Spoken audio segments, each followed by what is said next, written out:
forseti Íslands, fyrrverandi forseti Íslands, háskólarektor, kollegar og aðrir gestir. Það er mér sönn ánægja að opna Hugvísindaþing 2017. Þetta er víst 20. þingi sem haldið á 21 ári, en fyrsta þingi var haldið 1996 og þingi hefur haldið árlega síðan 1999. Þetta er hátíð okkar hugvísindafólks, þar sem við kynnum rannsóknir okkar hvert fyrir öðru háskólafólki og fyrir gestum og gangandi. Þingi er óvenju glæsilegt í ár, sannkallað gnektaborð andlegrar næringar, sem að vitnar sterka stöðu rannsókna á hugvísindasviði, en það muni vera 150 fyrirlestrar í 42 málstofum sem fjalla flest svið hugvísinda sem stunduð eru við Háskóla Íslands. Það er margir sem hafa lagt gjörva hönd á plóg við undirbúning þessa þings, en mestan heiður eiga þó Margrét Guðmundsdóttir, verkefnastjóri Hugvísindastofnunar, Eiríkur Smári Sigurðarson, rannsóknarstjóri hugvísindasviðs, Guðmundur Hörður Guðmundsson sem er kynningar- og verkstjóri sviðsins og síðan Sóley Stefánsdóttir hönnuður, og ég þakka þeim kærlega fyrir mjög öflugt og gott starf í undirbúningi þingsins og við kynningar og uppsendingu á síðum og annað slíkt. En ég vil auðvitað líka þakka sérstaklega öllum þeim fjölda sem að flytur fyrirlestra hér á þinginu og sem hafa skipulagt málstofur, af því að þó að við höfum glæsilegan búning, að þá verður þingið auðvitað ekki að neinu ef að innihaldið er ekki áhugavert. Síðastliðið ára þá tókum við upp þann sið að bjóða erlendu fræðimanni til þess að flytja hér opnunarerindi og við ætlum að gera það svona að okkar sið í framtíðinni. En okkur fannst nú eiginlega upplagt núna að líta okkur nær og sækja opnunarfyrirlesturinn ekki lengra en út á Álftanes. Þannig að Bessastöðum býr nefnilega núna fyrrverandi kollega okkar, Guðni T. Jóhannesson, forseti Íslands, og hann tók málaleitin okkar mjög vel. En þótt að dagskrá hans í dag væri mjög þétt eins og aðra daga, vegna þess að Guðni er að fljúga hér eftir tæpan klukkutíma, þannig að hann þarf að vera komin út eftir 12:35. Ég vil þess vegna ekki ganga á tíma hans og ætla ekki að hafa þessi orð lengri og að gefa forseta Íslands, herra Guðna T. Jóhannesson orðið, en hann ætlar að fjalla þjóðina og fræðin, nokkur orð forseta tilvistarvanda sagnfræðings sem var forseti. Og svona lokum þá vil ég kannski geta þess að ég er alltaf ekki áherslu á það að hugvísindi eru hagnýt fræði og að við sjáum það, hér eru 2 forsetar sem bæði hafa hlotið menntun í hugvísindum við Háskóla Íslands, þannig að það sýnir okkur enn og aftur að hugvísindi eru fræði sem að opna ykkur ýmsar dyr sem að leggja stund á þeim. Takk.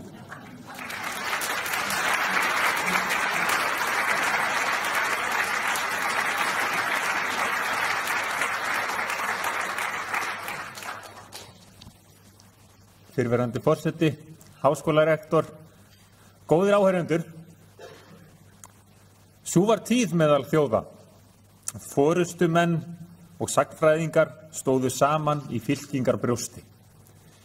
Víða í Evrópu á 19. öld og fram á þá 20.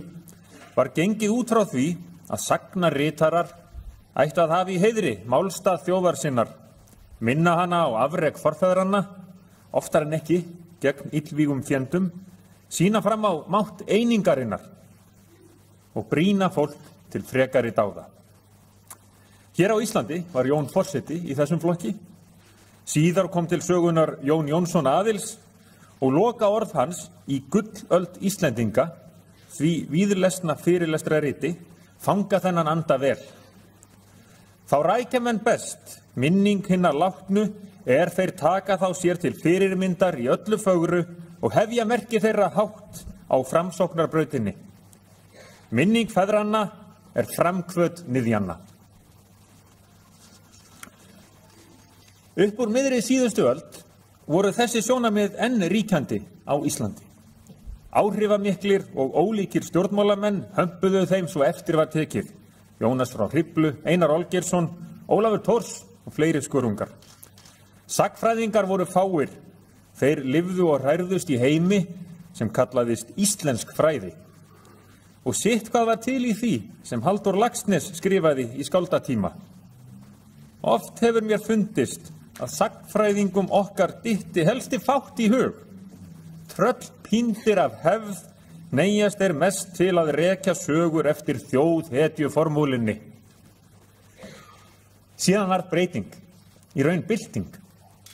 Akademískir sagnfræðingar losnuðu undan oki sjálfstæðisbaráttunnar og samstöðu sögunnar. Við tók endurskoðun. Í stað einingar komu ólíkir hagsmunir stétta og einstaklinga. Í stað einnar sögu komu margar sögur. Allt gerðist þetta að mestu í takt við keimlíka þróun annars staðar á Vesturlöndum. Þótt þróunin hafi líklega verið ögn hægari hérlendis. Inn í þetta umhverfi steig ég. Fyrst gerði ég landhelgismál og þorskastríð að sérsviði mínu. Þau átök voru framhald sjálfstæðisbaráttunnar í augum margra Íslendinga. Frækileg barátta þar sem við stóðum saman, öll sem eitt. Sumir í fræðunum sperrtu eyrun þegar ég lét þarna til mín taka. Voru ekki aðrir búnir að helga sér þetta svið? Var frá einhverju nýju að segja?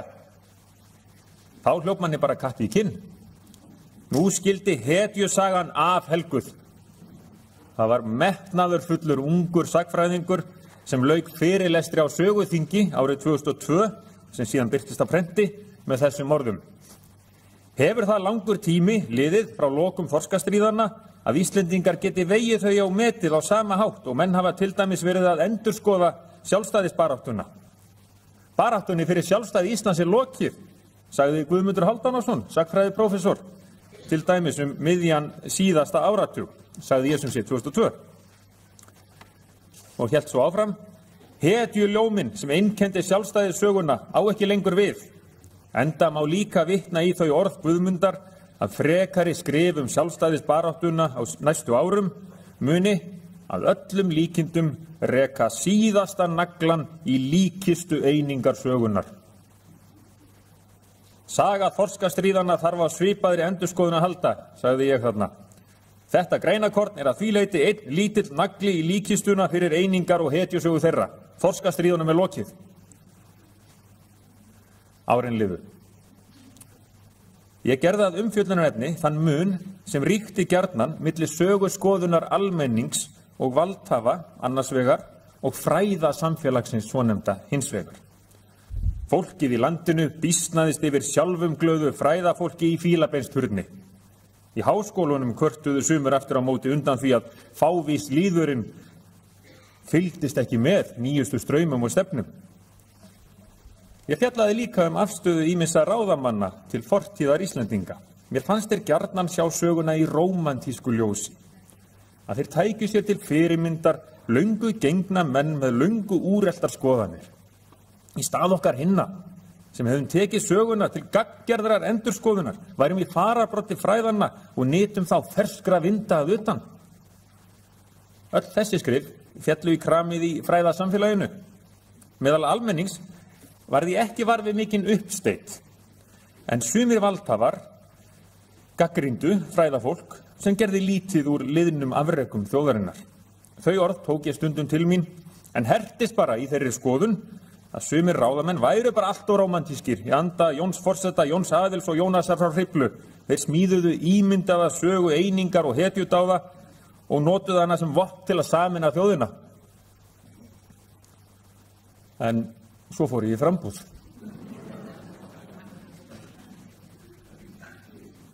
Í kosningabaráttunni fyrir forsetakjör í fyrrasumar kom í ljós að þorskastríðunum var ekki lokið. Ekki frekar við sjálfstæðisbaráttunni. Fyrir þann sem sækist eftir því að gegna embætti þjóðhöfðingja ekki endilega gott veganesti að hafa talað Íslandssöguna eins og ég hefði stundum gert. Afstaða mín þótti orka tvímælis og þeir voru til sem tóku enn dýpra í árinni. Af ýmsu er að taka. En fólk sagði til dæmis að gert væri of lítið úr baráttu smáþjóðar fyrir afkomu sinni, liðsmenn landhelgisgæslunnar lítilsvirtir og meint sérfræði þekking á liðinni tíð væri nú lítilsvirði, eins og einn komst á orði. Maður sem hefur setið á skólabekk alla sína tíð og verið vafinn akademískri bómull ekki líklegur til að vera í tengslum við fólkið í landinu, né söguna, jafnvel þótt hann kalli sig sagnfræðing. Já, við hlægjum. Nú það gjarnan svo að tekist á í hita leiksins og síðan eru sverðin slíðruð. Margir þeirra sem fundað mínum skoðunum hafa síðar óskað mér velfarnaðar og tekið mig í sátt. Fyrir okkur hugvísindafólk hins vegar brýnt að yfta ekki bara öxlum eða gera lítið úr þeim sem eru okkur ósammála. Höfðu þeir sem gagnrýndu mig og gagnrýna aðra í háskólasamfélaginu fyrir þeirra skoðanir eitthvað til síns máls? Hefur myndast gjá milli hugvísindaþings og þjóðar? Já, það eru áhugamennum stjórnmál hér sem vita í hvað er vísað. Fyrir áratug taldi einn ungi sagnfræðingurinn að stundum hefði ákafi okkar við að greina þjóðernisstefnuna og hafna hinni þjóðernislegu söguskoðun verið helst til mikill. Einnig má spyrja hvort sú áhersla sem lögð er á nýjungar og ferska sýn á söguna á akademískum vettvangi geti ekki gengið á langt. Erlendur sagnfræðingur hefur kallað þetta nýjunga þráhyggju, eða ensku obsession with novelty. Í þessu samhengi leyfi ég mig líka að nefna gamansögu sem í miklu uppáhaldi hjá mér. Það bar til fyrir nokkrum árum að sagnfræðingafélagið hafði blásið til fundar endalok þjóðernishyggjunnar eða eitthvað í þeim dúr. En var það frestunum þegar til átt að taka. Ástæðan var sú að kvöldið sem tilstóð að koma saman og ræða þetta efni í þaula áttu strákarnir okkar mikilvægan leik á einhverju stórmótinu. Endalok þjóðernishyggjunnar. Ég nefni líka starfsvettvang okkar, háskólana og æskilegustu framleiðsluna að mati þeirra sem leggja mat á störf akademísks starfsfólks. Fyrirlestra á ráðstefnum og málþingum á akademískum vettvangi, fræðigreinar í ritrýndum tímaritum, bækur hjá virtum erlendum fræðaforlögum. Þessi vinna er bráðnauðsynleg, en dugar ekki til ein og sér. Ég leyfi mér að vitna aftur í orð sem mér eru kær. Þegar handritin komið heim vorið 1971, sagði Kristján Eldjárn, einn forvera minna í embætti forseta, í útvarpsávarpi. Og saman verður að fara vísindaleg rannsókn sem er undirstaðan og alþýðleg kynning. Allar þjóðlegar minjar, hvort sem eru bækur eða annað, verða að ná til fjöldans og það geta þær ekki nema fyrir milligöngu fræðimannana, meðalgöngu fræðimannana. Þeirra hlutverk er því mikið, vandasamt og göfugt. Ég er vissum að sjónarmið mínum þorskastríðin hefði ekki orðið eins mikið bitbein ef mér hefði auðnast að ljúka því verki sem ég hef lengi unnið að skrifa sögu þessar átaka í bókum sem væru beinlínis ætlaðar almenningi og næðu til fjöldans. Þar hefði ég sagt hérna dramatísku sögu. Hvernig varðskipsmenn máttu teljast heppnir að missa ekki lífið í atlögum breskra freigáta og dráttabáta. Hvernig einn þeirra lést þegar hann var að gera við skemmdir að lokinni ásiglingu. En líka hvers vegna ekki ætti að flokka atganginn undir stríð samkvæmt skilgreiningum eðli slíkra átaka. Enda myndu sumir skipherrar og aðrir liðsmenn landhelgisgæslunnar viðurkenna fyrstir manna að hefðu Bretar beitt sínum stríðstólum af öllu afli, hefðu lyktir á miðunum orðið aðrar. Það myndi leiða okkur að útskýringu á því hvers vegna svo fór sem fór. Og þá þarf að taka með í reikningin hernaðar mikilvægi Íslands í kalda stríðinu, þróun hafréttar og reynda líka ágreiningum baráttu aðferðir hér heima og þar fram eftir göttunum. Alla þessa sögu hefði verið svo gaman að segja fólkinu í landinu, vera gagnrýnin í frásögninni, en láta lesandan líka finna til stolts og samkenndar þegar svo ber undir. Og er ekki hægt að samræma þetta tvennt. Með öðrum orðum, getur maður verið sagnfræðingur sem virðir svardaga sinnar stéttar sannleiksleit og gagnrýna hugsun, en líka þjóðhöfðingi sem á að vera bjartsýnn og stuðlað samhug fólksins í landinu. Eða verður raunin kannski sú, nú þegar ég er orðin andlag fræðanna, að á næsta hugvísindaþingi flyt ég einhver erindi sem nefnist þetta sem helst nú varast vann var þó að koma yfir hann. Í ólgunni, í aðdraganda forsetakjörs í fyrravor, velti ég þessu fyrir mér og komst svo að orði. Nái ég kjöri, vil ég ekki eiga algjör hamskipti.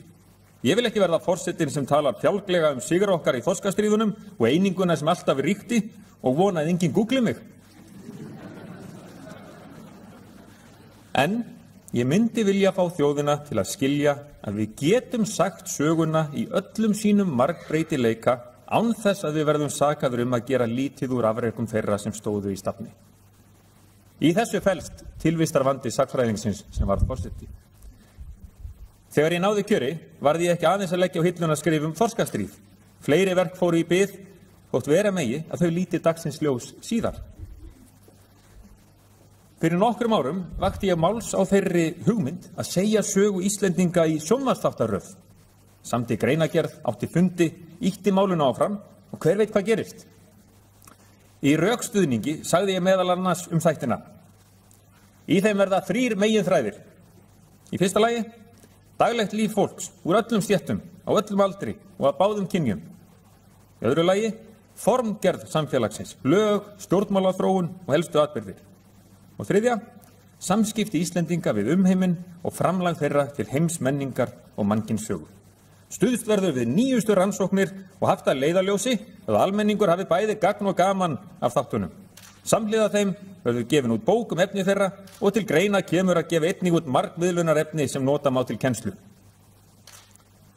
Góðir áheyrendur, með þessu móti yrði sögunni miðlað til fólks. Afrakstur ykkar í fræðasamfélaginu færður fólkinu í landinu. Með þessu móti myndum við svo sannarlega skipta máli, gera gagn, hafa áhrif. Það svo margt meira sem ég vildi fjalla hér í dag og oftar í hópi ykkar, vina minna og félaga. Ég hefði getað fjallað nytsemi hugvísinda og nauðsyn í mannlegu samfélagi, ýmsar hættur sem steðja að. Óþarfa þöggunartilburði í nafni rétthyggju og hneykslunargirni sem þrengir að skoðanaskiptum, sjónarmiðin hættulegu alternative facts eða sannlíki og efasemdir gildi sérfræði þekkingar, jafnvel andúð á henni. Ég ákvað hins vegar í dag að leggja áherslu á mikilvægi þess að rannsaka liðna tíð með opnum huga en leggja svo áherslu á að miðla þeim fræðum til almennings. Því að ef við gerum það ekki, þá sjá bara einhverjir aðrir það með sínu nefi. Takk ykkur kærlega fyrir að hlusta.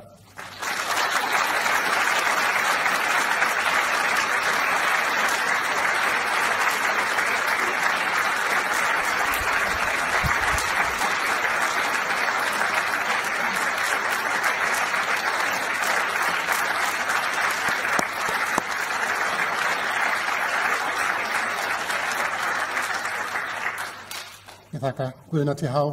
Jóhannesinni kærlega fyrir góð orð. Ég á svo erfitt með að kalla hann herra Guðna,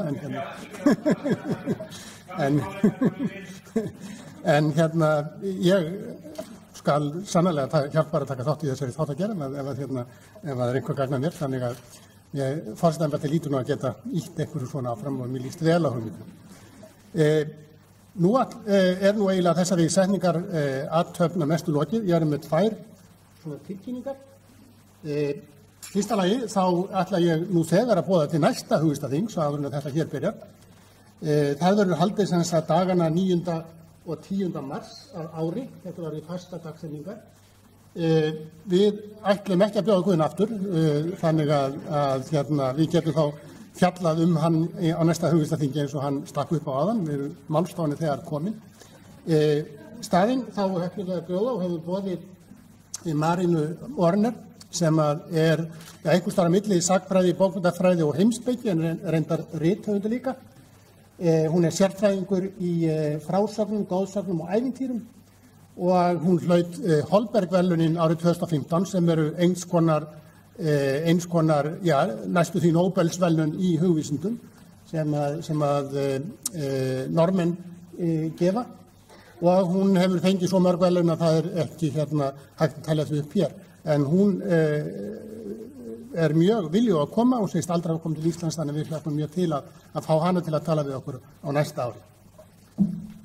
Síðan langar mér líka að nota þetta tækifæri hérna til þess að opna ákveðna samkeppni, en eins og þið vitið þá í næsta mánuði verður opnað hér hús á lóðinni.